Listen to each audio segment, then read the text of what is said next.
و بابانوئل خیس شد. بابانوئل خیس. حالا بچه‌ها اسم ما رو پشت میدن تو کامنت ها. واقعا حس می‌کنم الان ایرانی ترم. ما گرگ بارونی. بله درستش اینه. بچه‌ها جغ نیست. امیدوارم که خفتمون نکنن و بیرونمون نزنن، کتکمون نزنن و اینا مثلا. تقاضای همون داریم.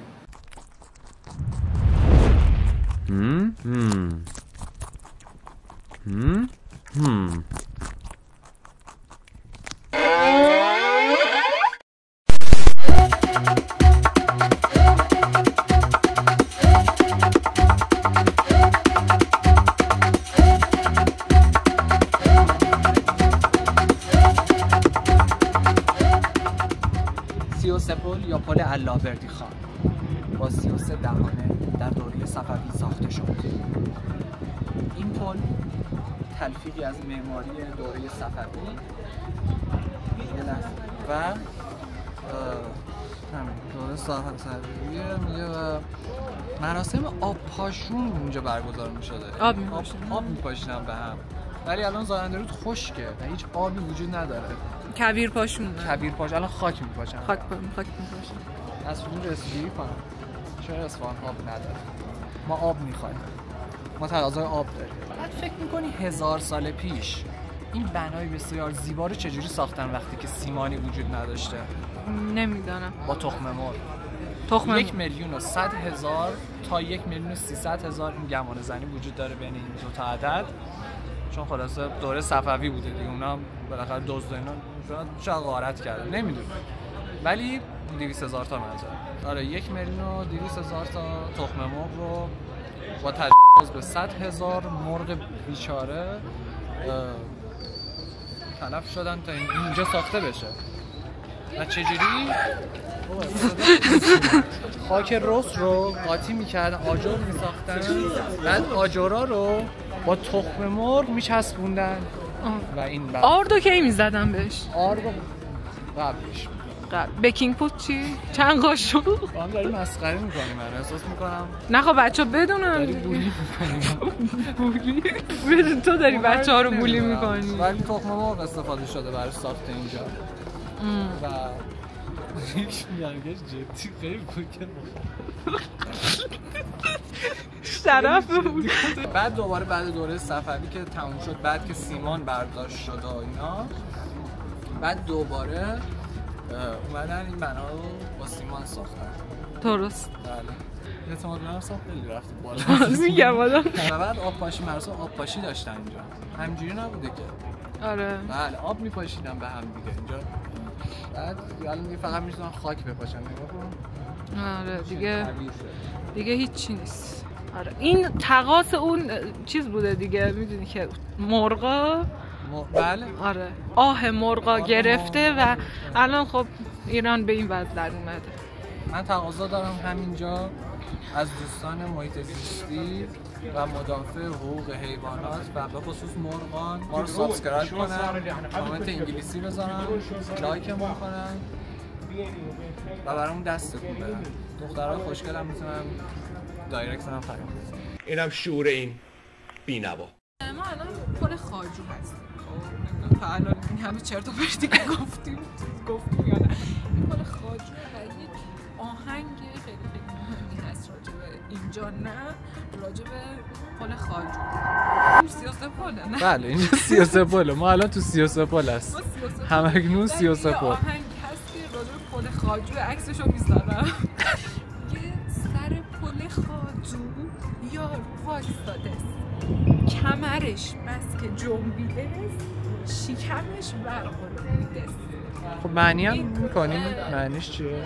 تو خیلی واضح بود. سعدی تو گور لرزید. در ادامه لیدری و لیدرشیپی که پویا جان توضیح دادن، من یه توضیحات تکمیلی میدم گرچه که نمیرسم به پای ایشون. خواهش میکنم. و من اصلا هیچ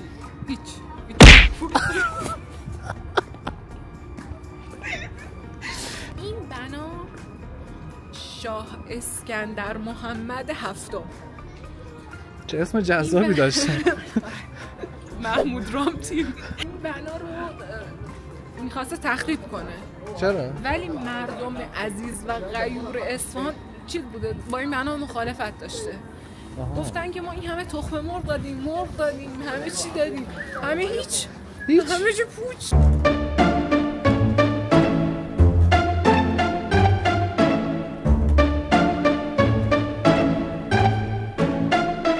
اصلا فکت چک هم نمیخواد، بچه‌ها دیگه اصلا فکت چک نمیخواد. نه ویکی‌پدیا اینجاست. خیلی خوشگل. نه فیلمه. این گذر چیه؟ گذر فرخ. خیلی خوشگله اینجا. ما اینا ندید بدیدا داریم برخورد میکنیم با اینجا. ندید بچه ها تو کامنت ها میگن ندید بدید یعنی چی؟ به نظرم بحث فلکی حدید یا بدید لذت ببرید از این سگ سرما. ببین واقعا خیلی سرده، اصفهان یخه و ما اینجوریم که پوریا که داره منجمد میشه. من منجمد شمالیه. الان من منجمد شمالیه. خودم منجمد شمالیه. من اوکیم. من مشکلی ندارم. اصلا هیچ سیستم گرمایشی تو اتاقش نداره و هرگز از سیستم گرمایشی استفاده نمیکنه. ولی بند پوریا سرمایه من گرمایی. اینم داداشمه.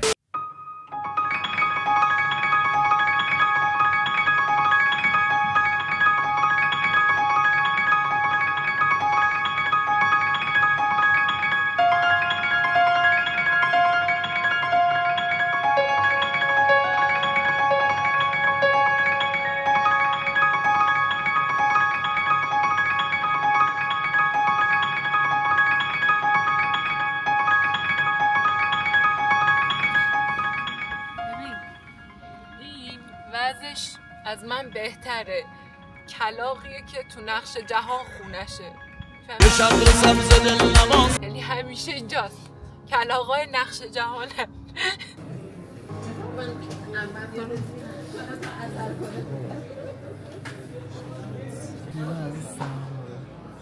سنگ میخواه؟ خیلی خفنه، زیبا، واقعا زیباست. کدومش رو میخوای؟ باید بخرم.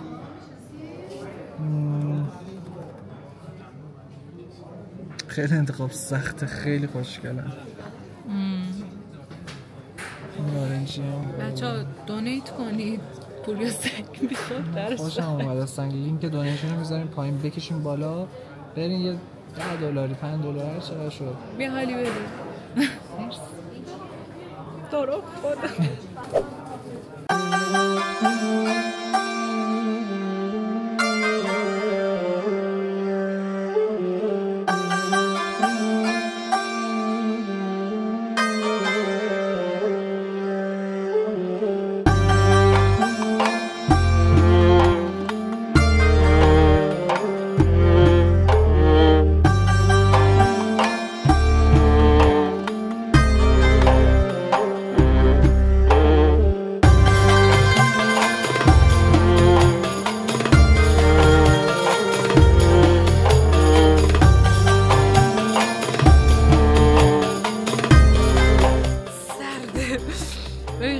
دماغم یخ داره میکنه، دستم بی‌حس شده.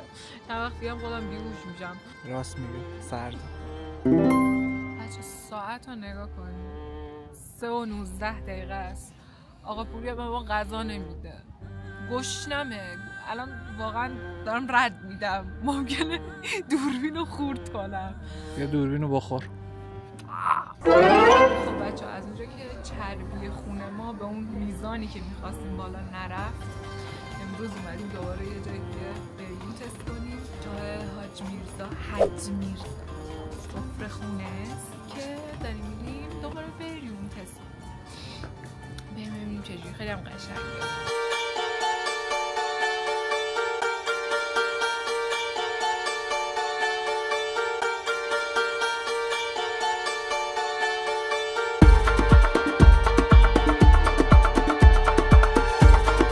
بچه اینو میدونی اسمش چیه؟ یه خیلی خفنیه که قدیم از توش نور مینداختن اسمشو یادم رفته. چی شهر داشت یه همچین چیزایی بود. خیلی باحاله. مثلا نور بنداز ببینیم توش چیه. اوه خیلی باحاله. اصفهانه. خیلی باحاله. این سوراخی یه چیز دیگه است یا نه؟ وای سه‌بعدیه. واقعا؟ بله اینجا از پشتشه. چقدر خفنه. حالا یه چی ببینیم.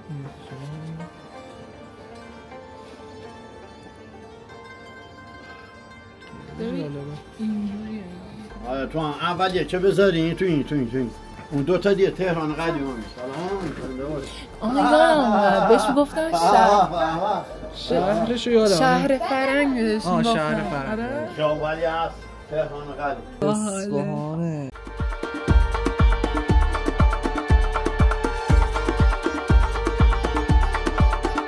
دوچرخه های 3 مار که تو اصفهان هنوز هم سوار میشن. یه سری زنگ خیلی خوشگلی داره که الان این نداره و اون صدای زنگو فقط تو اصفهان میتونی بشنوی. شاید شهرهای دیگه هم بشه ولی اصفهان خیلی بیشتر سوار میشن هنوز اینا. کوزه های قدیمی نمیدونم توش چی نگه می‌داشتن.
حجم دوغو داری؟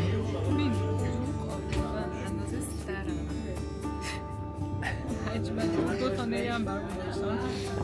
دوغی که خانواده توی لیوان چون خداست.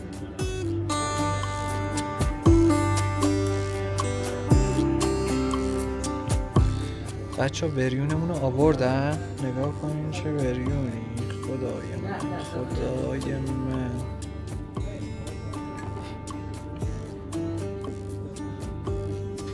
زنده بود شش و دنبه.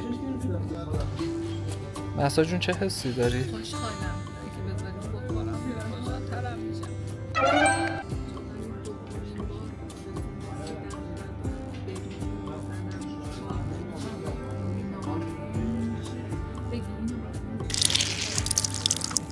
نه باید بیفته دیگه ریدم باید میزنی ریمون دیگه اصلا عیبه نخوری باید. حتی اگه دوست نداری سبزی با این باید بخورم.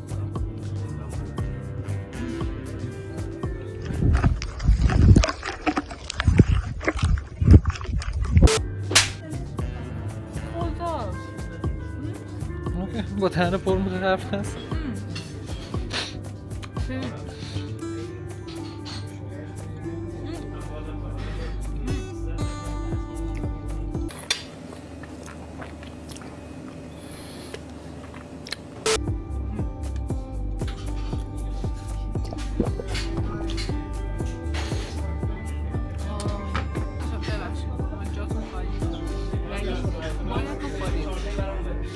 باید میل کنم. دور تا دور نقش جهان پر از این آلونکا خوبه ها. نمیدونم اسمش همین هایی هست که میبینید و چند تا مسجد بزرگ داره. الان میریم که وارد بازار مسکرا بشیم.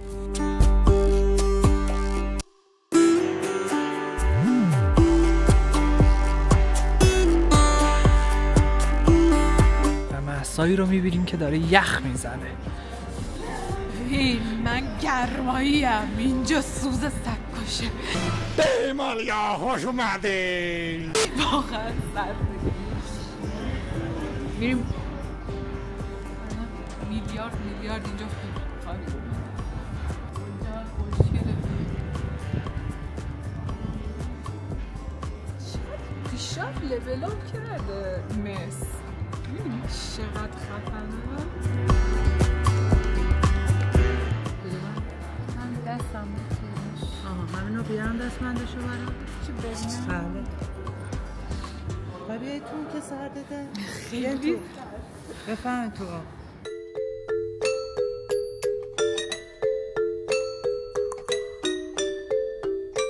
اونا رو میتونی دوتاتون با هم بردارین اسپورت. این نیستا.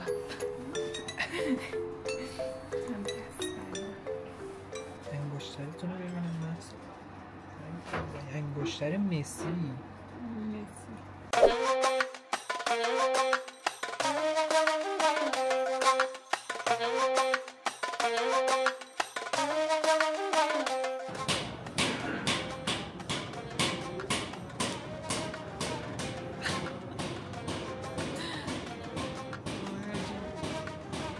توضیح بده دیگه روتم چه چی توضیح بده؟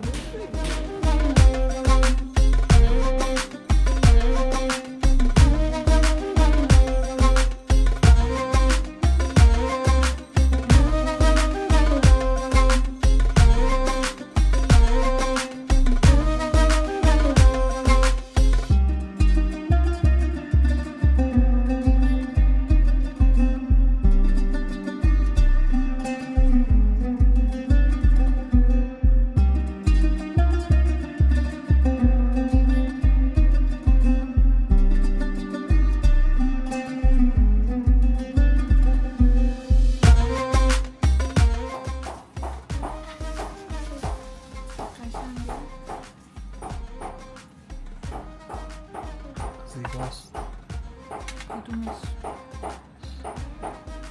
کدومش بچه کامنت کنید. بین هرچی جزئیاتش بالاتر باشه بهتره. هرچی خاتم کاریش ریزتر باشه دقیق‌تر باشه بله خب دیگه کار دست بیشتری بود. چوبی که توش استفاده میشه مهمه. آن چوباش هم فرق میکنه. بله چوباش هم الان این دو نمونه هر دوش چوب راشه معمولیه. اما مثلا این دوباره چوب نارنج کار شده. این اره کاری چوب نارنج تماما. کدومش شد؟ همش.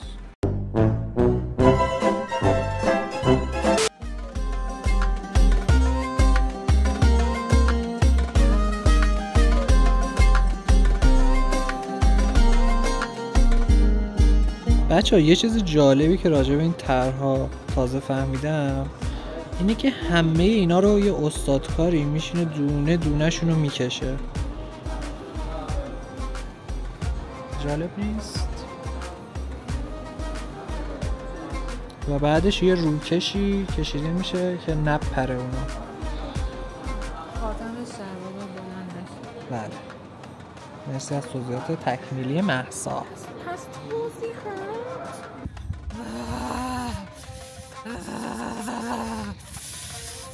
ببین سرد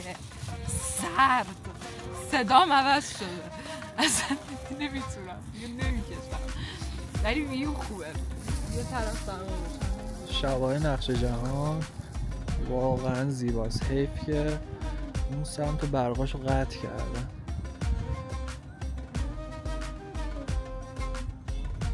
از اینجا باید دیگه برق قطع میشه.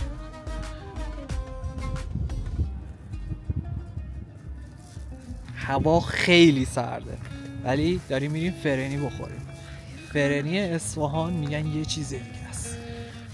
برام مهم نیست دارم یخ میزنم. مهسا جون تا حالا فرنی اصفهان امتحان کردی؟ نه نخوردم. خب همین دیگه. همه فکر میکنن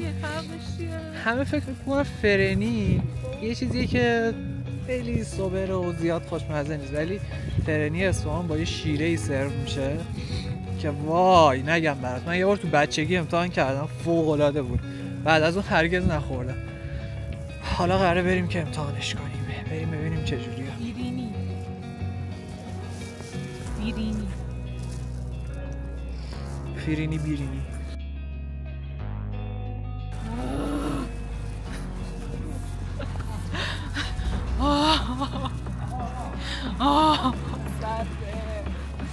این چه صداییه محسا؟ صدای بسته دادنمه. نمیدونم میگم یه کاپشن هم بهت بدم بپوشه یا نه. نمیخوام پوریا جون، نمیخوام. نمیخواد. نکنین خودش نمیخواد. بعد نگین من چرا کاپشن هم بهش ندادم.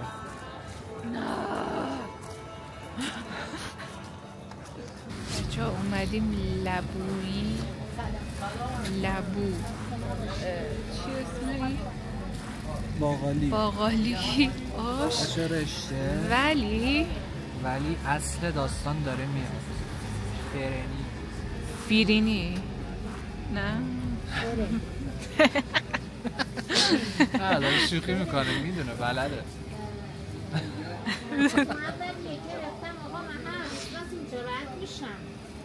همکاری با هم بردم دمرو کردم تو سطحیاش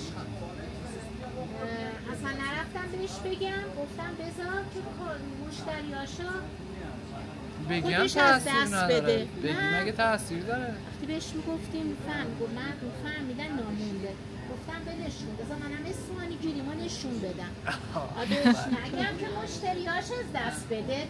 خوبی کرد. اینم از فرنی اصفهان. پوریا جون خوش به حالت که به آرزوت رسیدی. شیره رو میبینی؟ بهشت برید. ببین گز رو همه میشناسن، خورش ماست رو همه میشناسن، فرنی رو هیچکی نمیشناسن. فرنی اصفهان با این شیره اعلا انگور.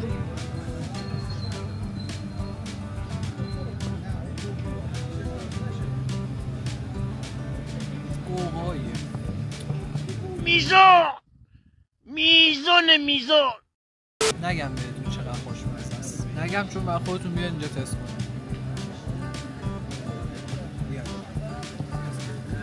بچه ما دیگه جا نداریم، وگرنه دوغ و گوشفیل اصفهان هم چیز به شدت خوشمزه ایه. ترکیب شیرینی با ترشی. نگم براتون چه چیز خوشمزه در میاد. دمینی دارم. دمینی. حتی من چند روز صادقانه بیار سیب زمینی کردم. هر جا سیب زمینی میبینم حالم بد میشه و یه دونه میگیرم. آخر هفته احتمالاً 10 کیلو اضافه وزن اضافه کنم. چند کیلو اضافه وزن داری محسا؟ و حتما جلو همه منو به سخره بکش. نه سخره نیست. من یه شاید بر بچه ها سوال باشه که من چند کیلو اضافه وزن دارم. آره. از نظر خودم 20 کیلو. از نظر بقیه چی؟ کمتر. 15 کیلو. من داشتم چند دقیقه پیش از این دوغ و گوشفیلایی که این پشته ویدیو میگرفتم واسه بچه‌ها، میگفتم دیگه جا نداریم بخوریم، وگرنه دوغ و گوشفیلا هم واسهتون امتحان میکردیم ویدیو میگرفتیم و تو با یه پک سیب زمینی وارد شدی. تو مسافرت حلاله. اوکیه بخوریم.